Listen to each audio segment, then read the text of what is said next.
Today I'm playing Pokemon Gold, but every time we beat a gym leader, we become them and get to use their team for the next stretch of the game. So not only does Faulkner fork over a gym badge, he also gives away his Pokemon, meaning the challenge has officially begun. We've got a level 7 Pidgey and a level 9 Pidgeotto, both of whom, fortunately for us, no Mudslap. Now from here we head off to Route 32 and get some much needed experience, and everything goes actually pretty well. There's nothing on this route that is super effective against us, but the biggest trouble is just trying to get Pidgey some experience. Fortunately, anytime it gets in trouble, our big brother illegal Pidgeotto is able to come in and finish the job. I finished the route by assaulting a fellow bird keeper, and he explains to me that he knows his weakness. Yeah, you know what that is? It's not having a contraband Pidgeotto imported all the way from Game Freak Studios. Now from here we're on to Union Cave, and I really hadn't expected anything before the gym to feel anything less than grinding. That was before I saw an item next to this here hiker. And as he was standing kind of still, I thought, I can outsmart this guy. Turns out I couldn't, and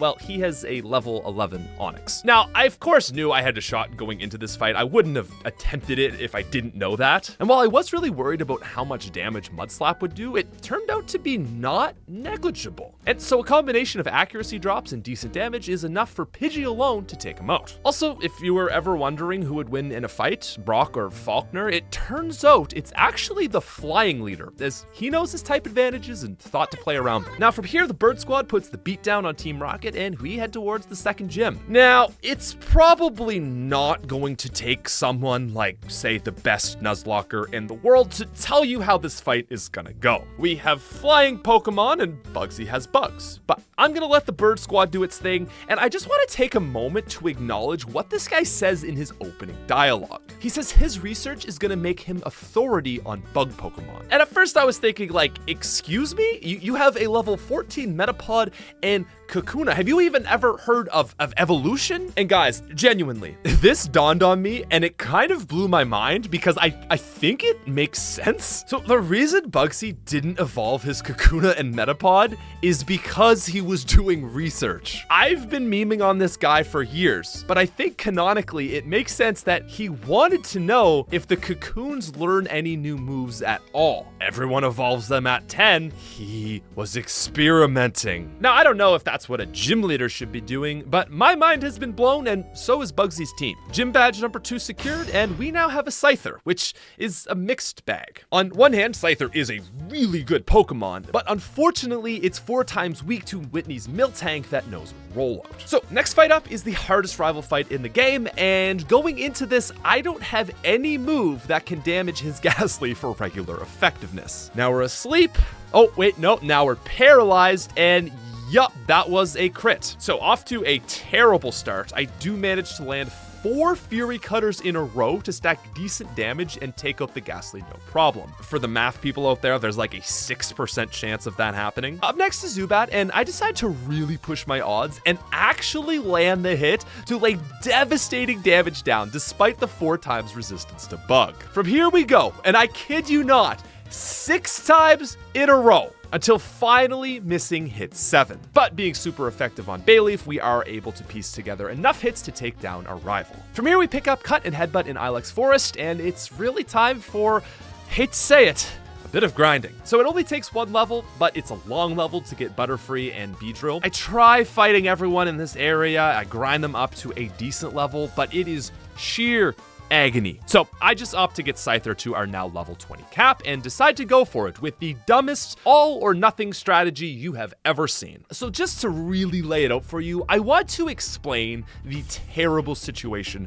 that we are in. First of all, our team is pure male and Whitney's female Miltank knows Attract. It's a classic trap we've all found ourselves in once or twice. What's worse is all 3 of our Pokemon are weak to rock, 2 of them being 4 times weak. So looking at our options here, I just choose the ballsy play. We could try Sleep Strats on the Miltank, but if we miss, it will one-shot Butterfree and then double in power and one-shot the rest of our team. No, the best decision is to channel our inner Totodile Rage Cheese and build up Fury Cutters while hoping Clefairy doesn't bitch slap us back to Azalea Town. So we lead with Scyther and the fight starts with a crit double slap, but I hit back with a crit Fury Cutter, taking our total to 3. In Gen 2, this move has a base power of 10, doubling each time it's used. It also has a small yet very real 5% chance to miss. Now, genuinely being unsure whether Miltank will just one-shot us or not, I am knowing it's now or never. So we go for Fury Cutter and land it to take Miltank into the red. Fortunately for us, a crit roll us leaves us with 6 HP. Now, Miltank is really bulky, so at this point I'm fearing a headbutt might not kill it, and I opt for risking the 1 in 20 roll of Fury Cutter. I think it's the right play because we land it, take off the Miltank, and secure our third badge. Which means we say goodbye to Scyther, and we now claim Clefairy and Miltank as our next Pokemon. That's right, ladies and gentlemen, for the first time in history,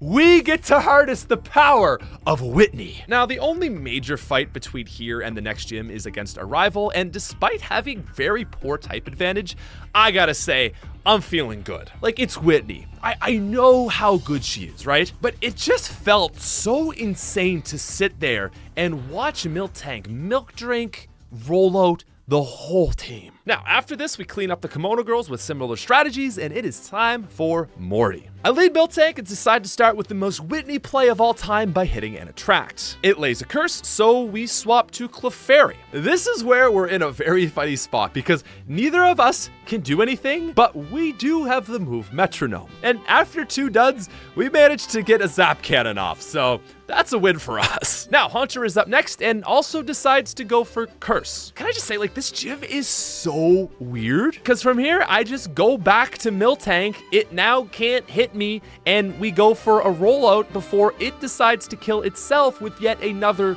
curse. This gym is so weird. Anyway, Gengar is out next, and this is our make or break. Really the only scary Pokemon in this fight. Now, crazy enough, Miltank outspeeds his Gengar, and we're able to take it down in 3 shots, as it opts to start with me. Look. And from here, rollout be rolling out, and it's dirty enough to one-shot Haunter and secure us our next badge. You know, in some ways I feel bad because that was just so easy, but at the same time, that's Whitney for you. Now, the next stretch of the game gives us some decent XP, and I'm feeling very confident for Chuck. Like, Gengar can learn all 3 elemental punches, and despite this, I say, you know what, it's fine, let's just do it, okay? Let's just run it. So in this fight, I lead Gengar, we set up a Hypnosis, and then we just have super effective Dream Eater to one-shot his Primate. Right, you see where I was coming in with some confidence here. Up next is Poliwrath. I land a Hypnosis, but he has full heal, and then I miss the next shot. But Poliwrath is able to actually take us out with Surf, and now we're not looking all that good. Turns out Morty's team goes both ways, and Gengar is his only weapon. And so, despite our best efforts, we just wiped to Chuck for probably the first time in my entire life. Anyway, second time around, Primate goes down just the same. But from here, I know to be smart. I swap to Ghastly to get a free swap in on my Curse Haunter to set up Curse against his Poliwrath. From here, we swap back to Gengar, and it misses its first Hypnosis while he lays down a Mind Reader. Now, since the fighting type Dynamic Punch will not connect with Gengar, I know a Hypnosis is inbound, and I swap to Haunter 2, which it does connect with. Haunter is able to take a Surf, however, and wear him down just a little more. From here, it's back to Gengar to take his life down to minuscule numbers and then finish him off with a Shadow Ball. I just gotta say, Morty, you're kinda trash, and that's how it's done. So now we get Chuck's team,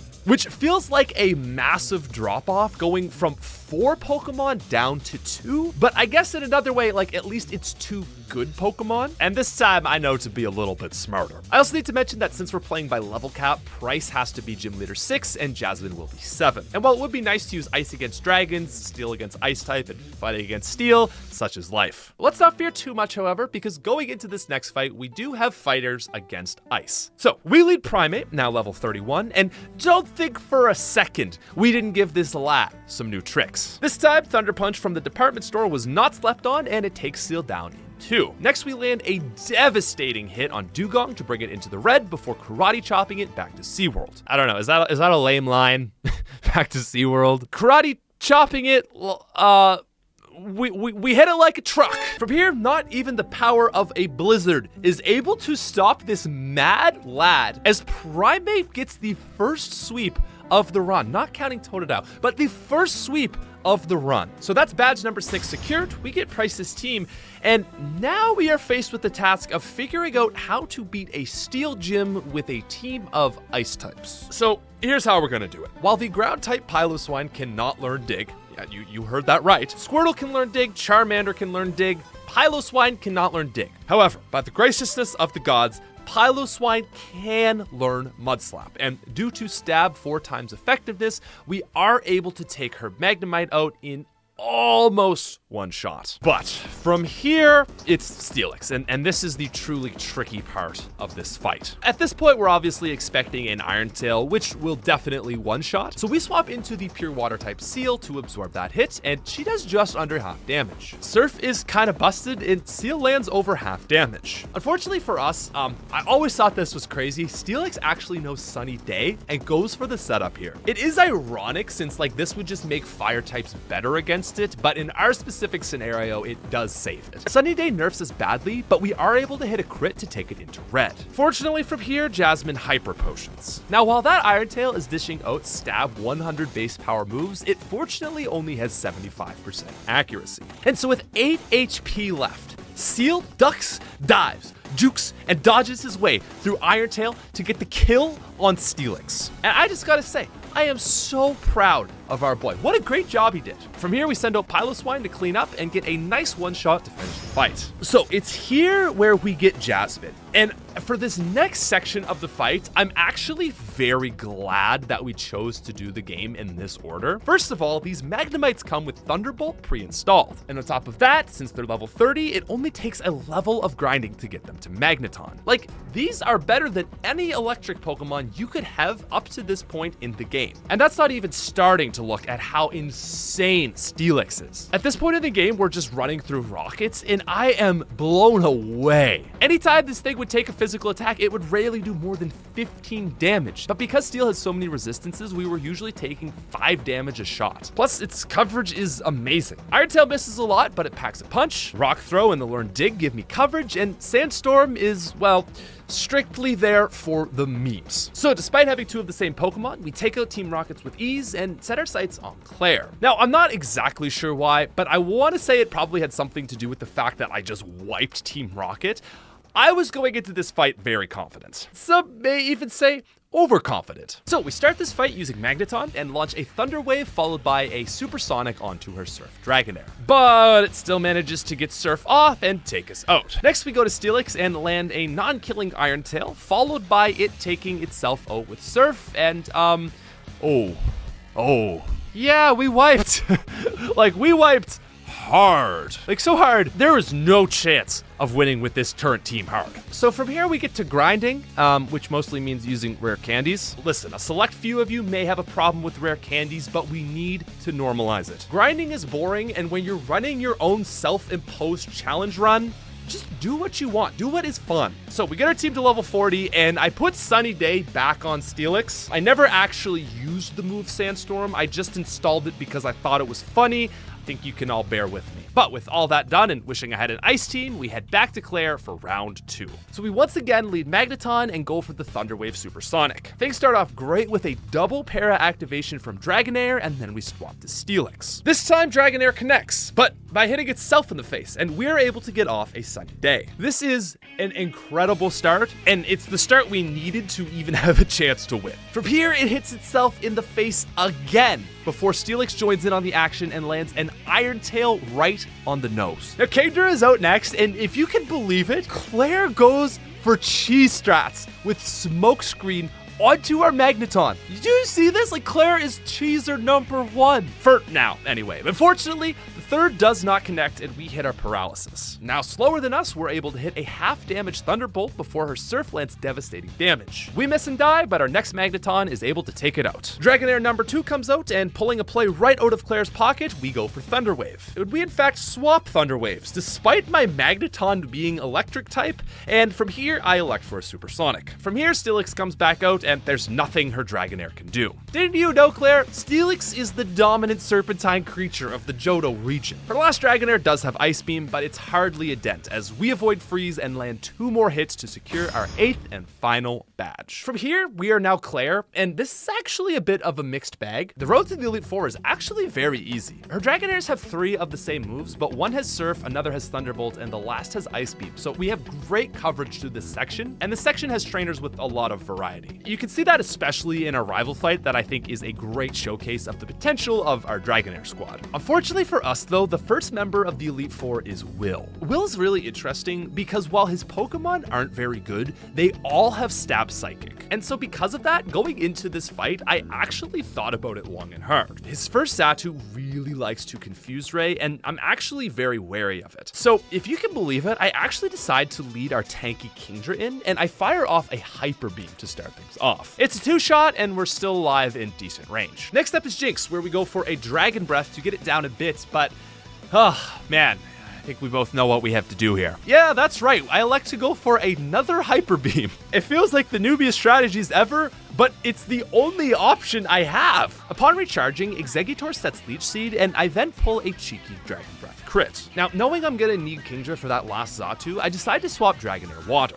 It's not enough to take it out, but we're able to then move to Dragonair Electric to finish it off. And the reason we did this is because the very tanky Slowbro is up next. And while it's not off 30% Dragon Breath, we actually get our first para from a 10% Thunderbolt. From here, it does some stat boosting, we take it down quite a bit, but it unfortunately lands a crit Psychic. Dragonair Ice is able to seal the deal, however, and now it's down to Xatu. So, this is a very tricky spot. We know Xatu can 2-shot us with Psychic. There's a 100% chance that Xatu can outspeed Kingdra, which only has 8 HP, because it has Quick Attack. So this is a very tight space. Xatu leads Psychic, taking us down into 1-shot range, and we actually go for a Thunder Wave. See, the thought process here is that we're giving it a 50% chance to not attack, but also allowing us to for sure get 1-shot in. We dish out a very spicy Ice Beam, but it unfortunately does not para, and it takes us out. From here, it is just Kingdra left with 8 HP, and again,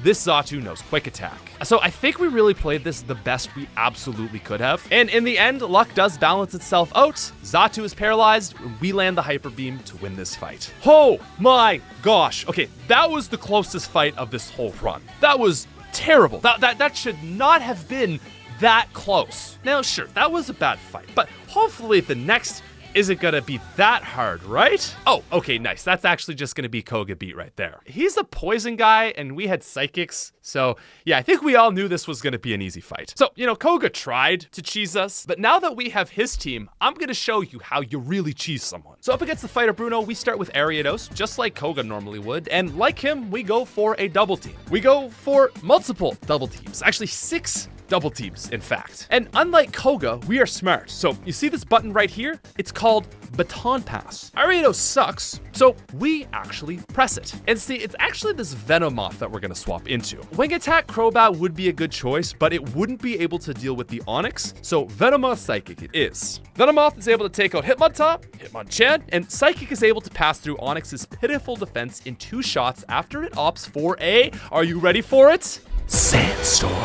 Up next is Machamp, who knows Foresight, which would actually just reset our evasiveness back to normal. Unfortunately, this Machamp sees a kill with Rock Slide, which is already not a 100% accurate move, and if you can believe it, misses. Venomoth is able to take it out, and it's now down to Hitmonlee, who does actually opt to land a Foresight, which also, I gotta say, Bruno, that was like a smart move, just way too late. He's able to land some shots as I try for the troll win with a supersonic, but I'm unable to land it, and we just go with Gust instead. The AI isn't really smart enough to consider things like Foresight, so anyway, Koga, that is how you play Koga. So upon beating Elite Four Member 3, we get a fighting team. I'm actually very excited to use Bruno's team because we're going up against the Dark user, Karen. And while seemingly convenient, Karen actually only has 2 Dark Pokemon, so I'm going into this thinking it won't be a piece of cake. So Karen is up next, and she leads Umbreon while I go Hitmontop. I didn't realize how garbage this move selection was, so from here I just decide to swap into Machamp. It goes Sand Attacks, but I've learned from Bruno's mistakes. I hit a Foresight, and then go for Cross Jump to take Umbreon out in 1 shot for the first time in history. Vileplume is up next, so we swap Hitmonchan, and oh, right, this is why Bruno's sucks. My man put special moves on a Hitmonchan. Anyway, he's able to eventually take out Vileplume, and Gengar is up next. Now, this was the Pokemon I was like genuinely scared about. I was thinking Hypnosis, Dream Eater, Shadow Ball, and it has none of that. Its only damaging move is Lick, which for this fight is great, but is very bad for the next fight. Anyway, Hitmonchan takes down Gengar, Murkrow takes down Hitmonchan, and seeing the writing on the wall, I opt for a Sandstorm. Anyway, last member is Houndoom, and it actually hits the 10% burn on our Machamp. So that takes us down. Now, the Sandstorm subsides, but we swap back into Onix, who survives with 2 HP to send off an Earthquake. And this, to me, is kind of just incredible. Like, if this was any other Pokemon in existence that had Ground, Stab, Earthquake, this would have killed here. And probably a lot of you know this. Onix has less attack than Caterpie, so we don't kill it. And she heals. Anyway, it's not a massive issue as Hitmonlee is able to play cleanup crew, but I'm just truly impressed at how bad Onix is. So I always thought that Karen was like pretty good, but now having her team in our hand, I'm looking at her like she may be the worst Elite Four member. Gengar should be her best Pokemon, but it's riddled with garbage moves. And in our case, Houndoom, her other only good Pokemon, has no place in a Lance fight. So it's at this point I was knowing I can't win this fight with where we're at. But being like, you know, not an AI, I thought there might be some chance I would have of just going into this fight as is. And yeah, despite my best effort, this is how it went. Like, what the fuck? What do I do with this?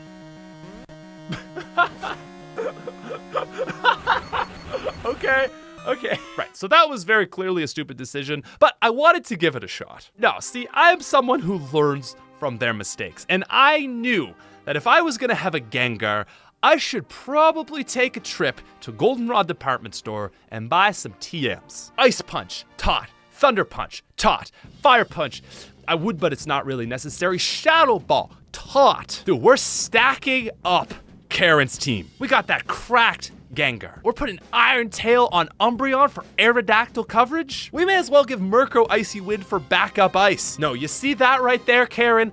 That is a team. And this is a beautiful team in more ways of one, because it feels like we've channeled the power of all those who have come before us. We have the Ice move of Price, the Steel power of Jasmine, Shadow Ball from Morty, and the punches from Whitney's hometown. We're taking the combined power and knowledge of Johto and giving it all to the second best trainer in the league. Karen, let's do this. It's time to prove that once and for all, you are the true champion of Johto. So as the battle begins, we lead with the speedy Gengar to outpace Gyarados and hit for a devastating 4-time super effective shot to take it down. Next is Dragonite Ice, but we're far too fast and our fist is far too cold as we take it and Dragonite Thunder down in a single shot. Aerodactyl, the fastest hand in the West, is out next, but we swap to Umbreon to eat its legal rocks and then land a Confuse Ray. Wing Attack connects as we land Sand Attack. It then hits itself twice in confusion as we land a massive Iron Tail on it. But unfortunately, as always, Lance pulls out his Hyper Beam trump card and takes us down in a shot. From here though, we're back into Gengar, who is able to come in and finish the job. Critical hit Thunder Punch takes Charizard out from here, and there's one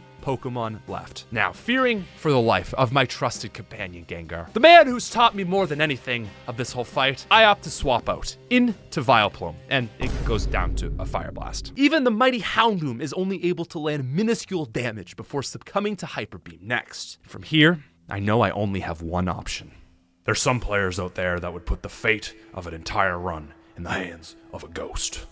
But me, I'm not that player. There's also some out there that think they can speak down on Gen 2 Murkrow. Sure, everyone respects Honchkrow, but in a game where you can't evolve, it's pretty easy to look down on what most view to be a sad bird locked away in Kanto. But me, well, I've been here for a long time, and most players, well, they don't know the whole story. You see, they don't know what Murkrow is capable of. They say you can judge a lot of a man or a bird when you gaze into his eyes. Some even call that the window of the soul.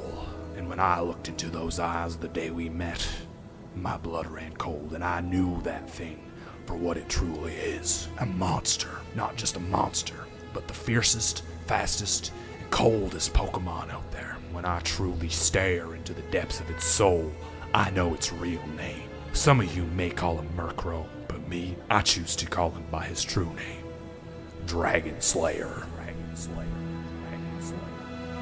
Okay, I don't know how to proceed after that moment. And not only was it a dub, but that was such a fun run. So many neat interactions, so many questions answered. Guys, thank you for watching. Anyway, if you did enjoy, please subscribe. And I'll see you in the next one.